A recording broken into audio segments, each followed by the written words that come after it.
Many people believe they cannot speak English because they do not know enough words or grammar. But the real problem is not knowledge. The real problem is habit. Your mouth is not trained to talk. Most learners spend years reading, listening, and understanding English. They can recognize words. They can understand movies. They can follow instructions. But when it is time to speak, their mouth freezes.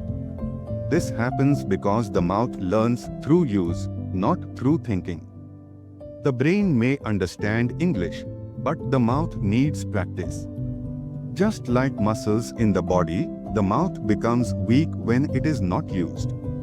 Silence becomes its comfort zone. Fear also plays a major role. Fear of mistakes. Fear of judgment. Fear of sounding wrong. Over time, this fear trains the mouth to stay quiet.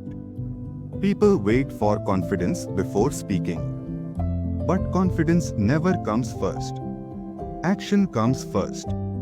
Confidence follows action. Your mouth does not need perfect English. It needs permission to speak. Another reason people stay silent is overthinking. They try to form perfect sentences in their mind before opening their mouth. This creates delay. The delay creates fear. The fear creates silence. Fluent speakers do not think word by word. They allow imperfect sentences to flow. They improve while speaking, not before speaking. Silence feels safe, but it keeps growth away. Many people practice English only in their mind.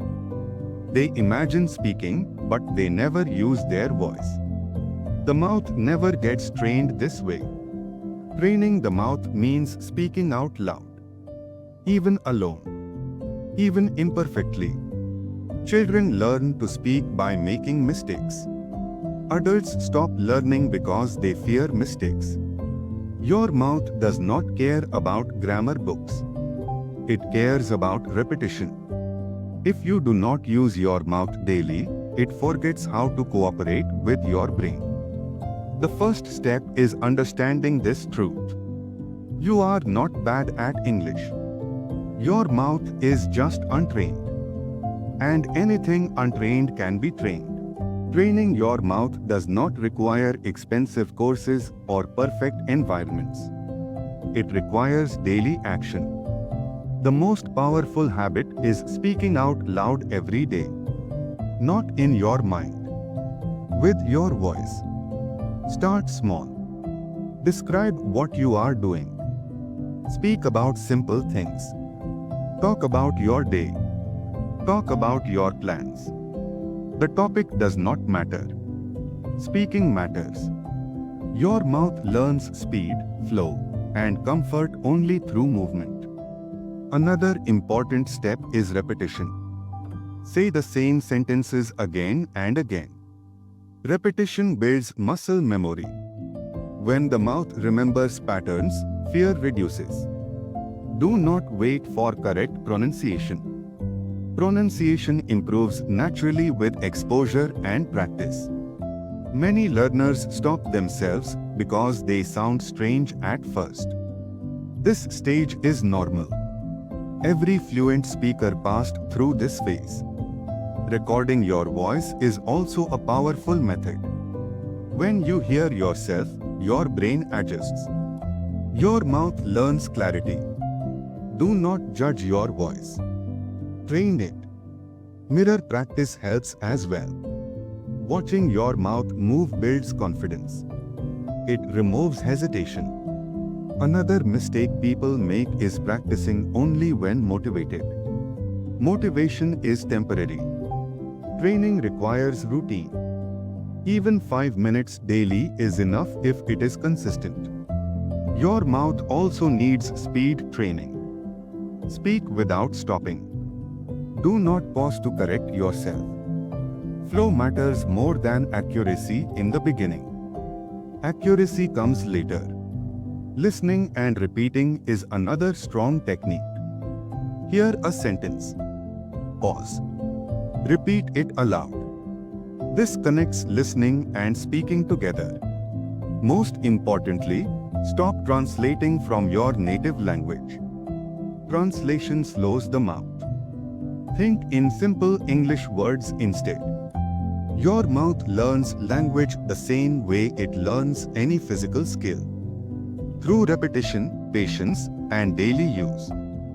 Silence trains silence. Speaking trains speaking. After consistent practice, something changes. The mouth becomes faster. Words come out without pressure. Fear reduces. You may still make mistakes, but they no longer stop you.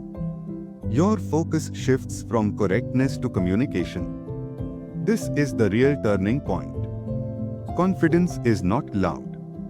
It is calm. It comes when the mouth trusts itself. At this stage, speaking English no longer feels like a task. It feels like a tool. People notice the change. They say you sound confident. They say your English has improved. But the real improvement happened long before they noticed. It happened during silent practice, during uncomfortable moments, during repeated mistakes. Your mouth now understands one important thing. Mistakes are not danger. Silence is. The more you speak, the more natural English becomes. The language stops feeling foreign. Your mouth becomes trained to respond instead of freeze. This training also improves personality. Communication becomes easier. Self-expression becomes stronger. You stop hiding behind silence. Remember this strong truth. Fluency is not stored in books. It is built in the mouth. If you train your mouth daily, English will follow naturally. Do not wait for confidence. Train your mouth to talk, and confidence will arrive on its own. Because the mouth that speaks daily never stays weak.